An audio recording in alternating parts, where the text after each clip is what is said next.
Mamen. For today's video, mamen, must try na naman ito. Talagang kailangan nyo subukan to, mamen.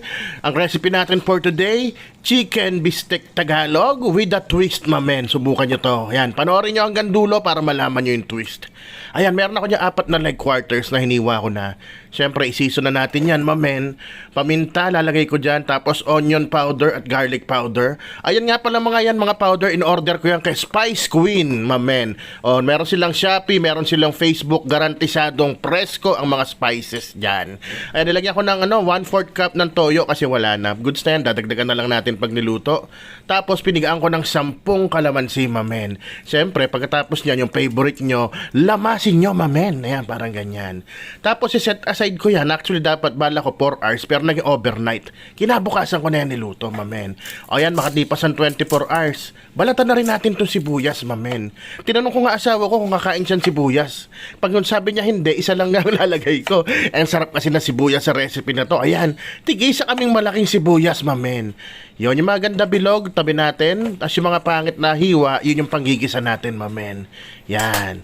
Unahin natin lutuin yan, mamen. O, sa isang pan, nilagyan ko ng olive oil, mamen. Yan o, extra virgin olive oil yan. Alam ko hindi yan pang luto. Pero pag nagisa niya ng bawang o ng sibuyas, nawawala yung pakla niyan, mamen. Ayan, ginisa ko muna tong sibuyas, mamen. At kung nanonood ka pa dyan, baka pwede mo naman paki-comment kung anong paborito mong luto sa manok, mamen. Para sa susunod, yun naman ang gagawin natin. Ayan, after 30 seconds na niluluto ko yung sibuyas, mamen, ipapansear naman natin tong chicken, mamen. Ang unahin nyo yung skin side down, mamen. Lagyan natin ng tusta para mas masarap at maganda tingnan na rin, mamen. Ayan, minantikaan ko na rin ng onte ng makalipas ang 1 minuto. Ayan, may tusta. Bali, 3 minutes yan, mamen. Tinusta ko lang, yan. 3 minutes each side. So, balisan na natin at ganun din yan. 3 minutes lang din mangyayari dyan, mamen. Yan, pagkatas ng 3 minutes, nilagyan ko na yan ng na sibuyas, mamen. Ayan. Tapos tatakpan ko yan para lumabas naman yung katas ng manok, yun yung tanggal lansa. Ayan, nakita nyo ba, nagmantika na, lumabas na yung katas niya. Ibig sabihin, tanggal lansa na yan, mamen. At binalik ko na yung kanyang pinagbabara. Dagdagan na rin ng onting criminal water, mamen. Kayo na bahala sa dami. Medyo marami dinagdag ko kasi mga anak ko mahilig sa sarsa, mamen. Ayan, tapos pakuluan lang natin mga 5 minutes. Mahinang apoy. Ayan, kumukulo na, mamen. Medyo balibalik na rin lang natin para pantay luto. At tinimplahan ko na, mamen. Ayan, dinagdagan ko na nga ng toyo, ng Knorr seasoning, mamen, at ng paminta. Siyempre, lagdagan nyo rin yan ng onting sugar. Yun yung pinakaayaw ng iba. Bahala na kayo.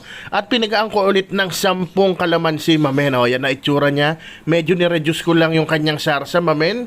O, ito ang wag mawawala. I-try nyo to, mamen. Ayan. Naglagay ako ng isang cream, mamen. So, ang tawag dito, creamy chicken bistek Tagalog, mamen. Ayan. O, pasensya na nga pala. Medyo maaraw kaya nag-iba yung kulay kasi plastic yung bubong. O, kung nandiyan ka pa, mamen, paki-like and share naman yung video bago ko isigaw ang Rapsa.